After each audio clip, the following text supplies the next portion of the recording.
Papoose is out here looking for a trick. And he got one.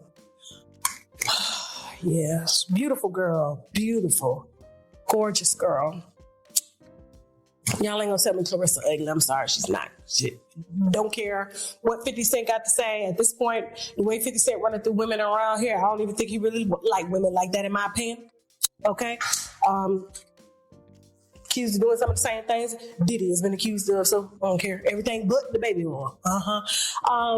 Nobody expected the internet to ignite like this. One late-night upload, one explosive claim, and suddenly, timelines were on fire as Claressa Shields found herself at the center of a storm she never invited.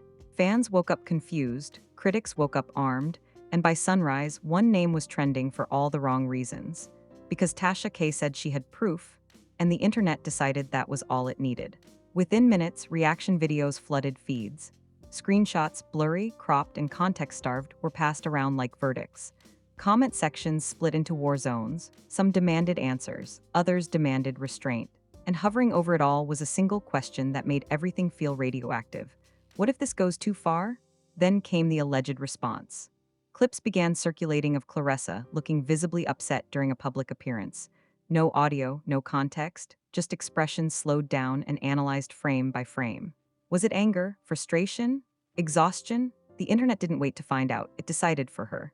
Meanwhile, Tasha doubled down on commentary, not confirmation, insisting she was reporting what sources claimed while reminding viewers to watch how people react. That line alone sent speculation into overdrive. Because in online culture, reaction becomes evidence, and silence becomes guilt. As the chaos escalated, fans started asking the most dangerous question of all: when does commentary turn into character assassination? Because if what's spreading right now is rumor dressed as revelation, then this isn't just another messy headline. It's a test of how fast the internet will run with a story before anyone stops to ask what's actually real. And once that line gets crossed, there's no undo button. The upload hit without warning, and the timing alone felt intentional. Just as the internet had begun to quiet down, Tasha K pressed publish and reignited a firestorm that nobody was prepared to handle. The title didn't whisper, it screamed. And within minutes, timelines were no longer asking if something happened. They were arguing over how bad it looked. At the center of the chaos stood Claressa Shields, a woman whose career has been built on discipline, dominance, and control, suddenly thrust into a narrative she did not create and did not consent to. Tasha didn't present court documents or verified evidence. She framed her content as commentary fueled by alleged messages, alleged timelines, alleged reactions. But in the age of virality, the word alleged evaporates the moment a clip gets shared. The internet moved faster than facts ever could. Reaction channels exploded. Screenshots, cropped, zoomed, stripped of context, were passed around as if they were receipts. A blurred image here, a timestamp there, a message bubble with no sender name. Viewers filled in the gaps themselves, connecting dots whether they belonged together or not. And then the phrase that changed everything started trending. Claressa is mad. It didn't matter that no video showed her raging. It didn't matter that no statement existed. All it took was a slowed-down clip of her at a public event. Jaw tight, eyes focused, expression serious, and suddenly body language became evidence. Commentators paused frames and narrated emotions like courtroom experts. That's anger. That's panic. That's guilt. Each interpretation stacked on top of the last until the original image barely mattered. Tasha leaned into the reaction without confirming conclusions. She told her audience to watch behavior. She said people reveal everything without speaking. She insisted she wasn't accusing, just observing. But observation, when amplified to hundreds of thousands of viewers, stops being neutral. It becomes narrative. Fans split instantly. One side accused Tasha of recklessly dragging an athlete's name through the mud for clicks. They pointed out the lack of verifiable proof, the careful wording, the reliance on implication. The other side argued that Tasha was doing what mainstream media wouldn't, platforming whispers before they were buried. Both sides spoke with certainty.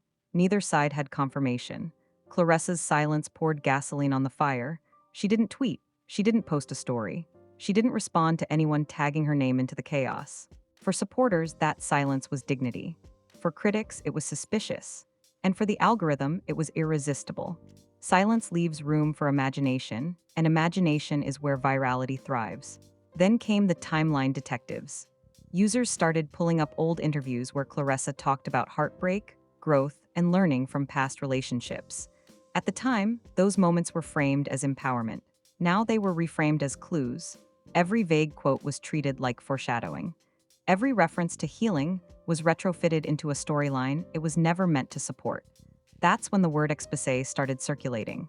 Not because anything had been proven, but because the internet loves a reveal more than it loves restraint. Commentary creators promised breakdowns. Others promised context.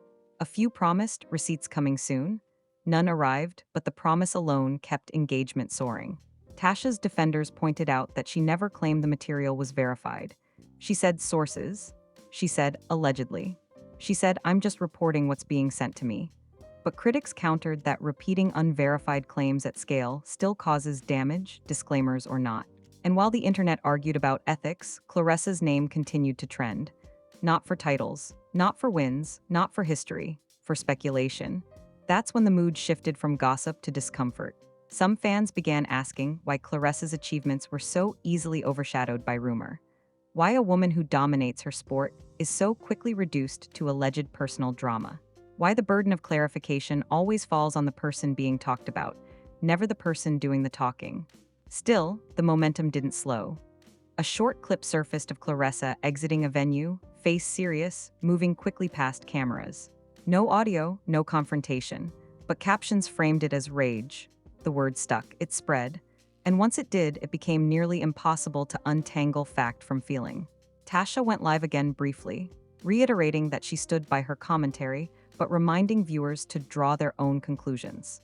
That sentence did more damage than any accusation could, because it handed the narrative over to the loudest voices in the room.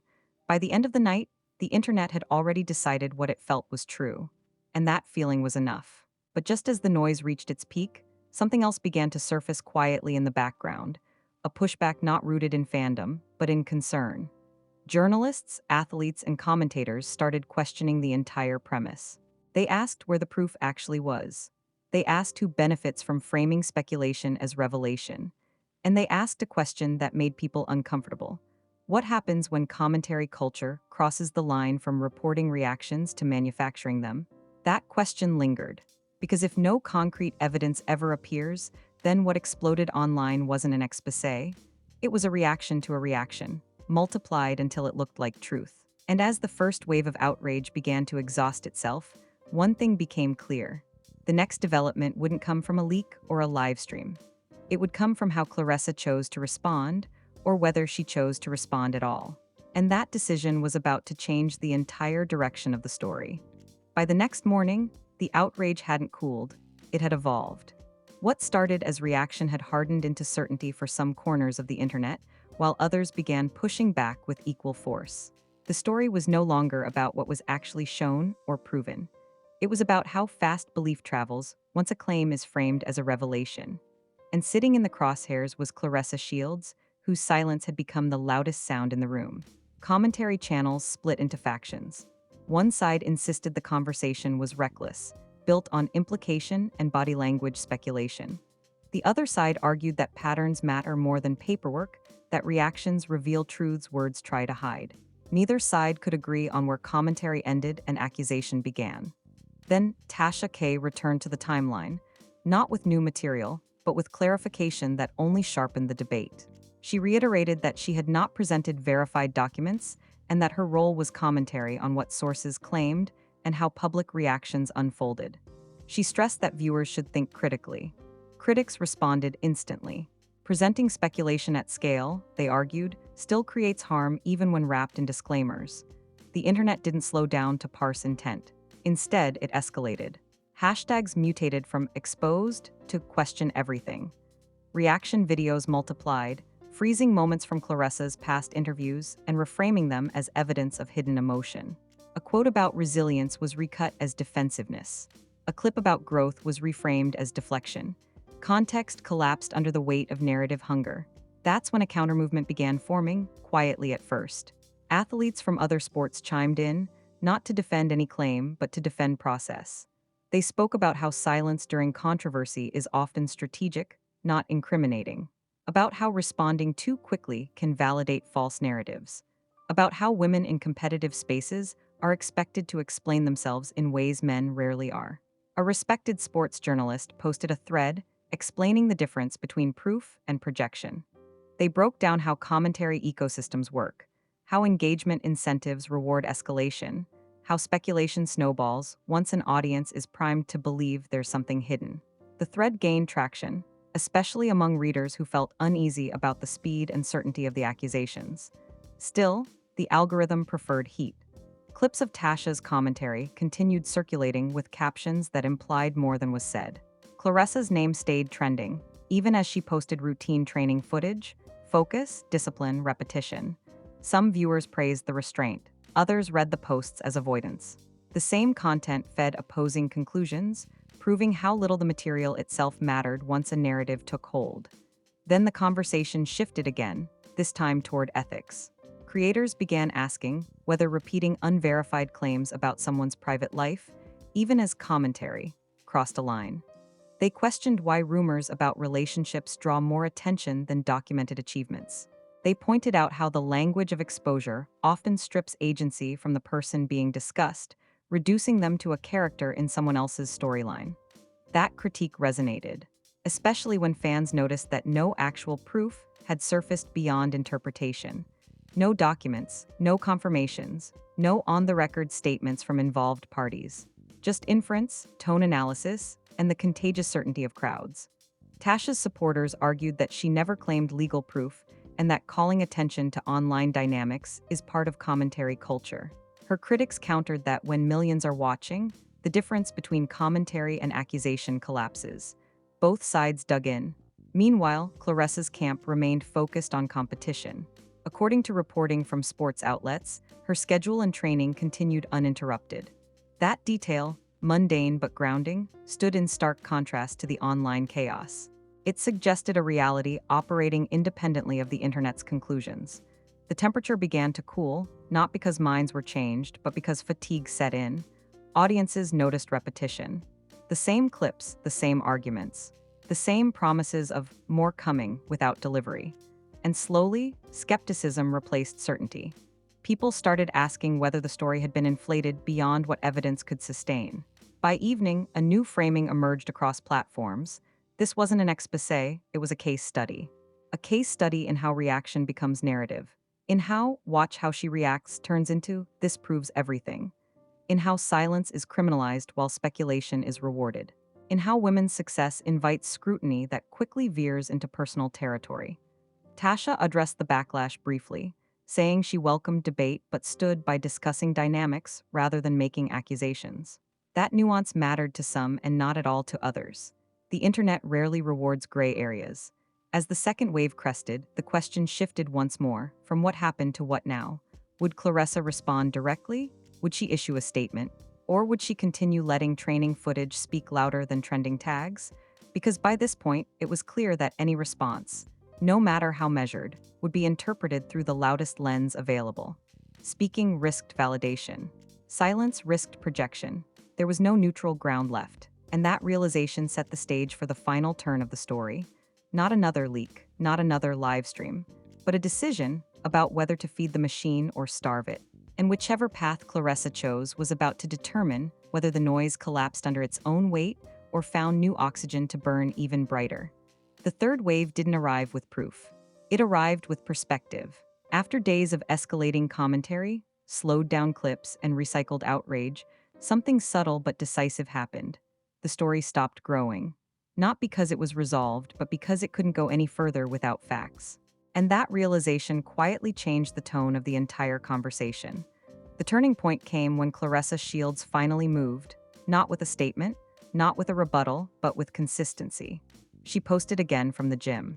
No captions addressing rumors, no indirect quotes, just work, footwork, sweat, focus. The same message she has delivered her entire career, the ring is where she speaks. That choice landed harder than any denial could have. Because once viewers saw her unbothered, undistracted, and very clearly in control of her life and schedule, the most extreme narratives began to collapse. If there was a rage, it wasn't visible. If there was panic, it wasn't slowing her down. And if there was a secret so explosive it warranted days of speculation, it wasn't shaking the foundation of her reality. That didn't stop debate, but it reframed it. The conversation pivoted away from, "What did she do?" to, "What are we doing?" Media critics, athletes, and commentators began calling out the mechanics of the pylon. They pointed out how quickly speculation about a woman's personal life can eclipse her professional accomplishments. How easily commentary becomes accusation once audiences are primed to believe there's something hidden. And how often reaction is mistaken for revelation. Even some of the loudest reaction channels began softening their tone. Videos once titled with words like exposed and proof were quietly edited or reframed as discussion and allegations. Disclaimers appeared where certainty once lived. The shift was subtle, but it was there. The story that had burned so hot was now being handled more carefully because people realized how thin the evidence actually was. That's when the spotlight returned to Tasha K, not as an antagonist, but as a catalyst. Supporters argued she had done what commentary culture always does: amplify claims circulating online and analyze reactions. Critics argued that amplification without verification still causes damage, regardless of intent. Both sides were forced to confront an uncomfortable truth. Once something goes viral, control over interpretation is gone. Tasha didn't release new material. No documents surfaced. No confirmations arrived. And in the absence of escalation, the narrative began to wither. Meanwhile, Claressa's name slowly slipped out of trending topics and back into sports headlines, where discussions focused on training, competition, and legacy. That return to normalcy spoke volumes. Scandals built on implication struggle to survive when real life refuses to cooperate. What remained was not an exposé, but a lesson. A lesson in how fast commentary ecosystems can turn speculation into perceived fact. In how audiences often confuse confidence with guilt and silence with admission. In how women in public life are expected to explain themselves endlessly, while the people making claims are rarely asked to prove them. By the end of the cycle, one thing was clear. No secret affair had been proven, no rage confirmed, no leaked proof, substantiated beyond interpretation and rumor. The story that promised an explosion ended instead with a quiet understanding that the internet had once again outrun evidence. And that realization lingered longer than the outrage ever could. Claressa didn't need to rage to reclaim her narrative. She didn't need to deny to maintain her credibility. She did what she's always done, kept moving forward while the noise burned itself out behind her. In the end, the real exposure wasn't about her personal life. It was about how easily attention can be weaponized, how quickly rumors gain authority, and how rarely the internet pauses to ask whether it's crossing a line until the damage is already done. And once that becomes visible, the story doesn't need a final twist. It simply runs out of oxygen. If you made it all the way here, don't click away now, because this is exactly where stories like this usually get misunderstood. The internet loves the spark, but it rarely stays long enough to question the fire. What you just watched wasn't just another viral controversy. It was a real-time lesson in how fast commentary can turn into conviction and how easily speculation can drown out reality. Liking this video isn't about choosing sides, it's about choosing discernment. It tells the algorithm that context matters more than clicks, and that conversations don't have to be reckless to be engaging. The comment section is where this story actually finds balance. Did you feel the narrative shift as it went on? Did you notice how quickly certainty gave way to doubt? Say it. Those conversations matter more than hot takes ever will. And if you're not subscribed, you're only catching the loudest part of these stories. Subscribers are here for what happens after the outrage, when facts don't appear, when narratives cool, and when the truth is revealed through what doesn't happen as much as what does. That's where patterns become visible. Turn on notifications. Share this with someone who understands how easily the internet blurs the line between allegation and fact. Because the next exposé will come fast, and only people paying attention will know whether it's real or just noise dressed up as truth.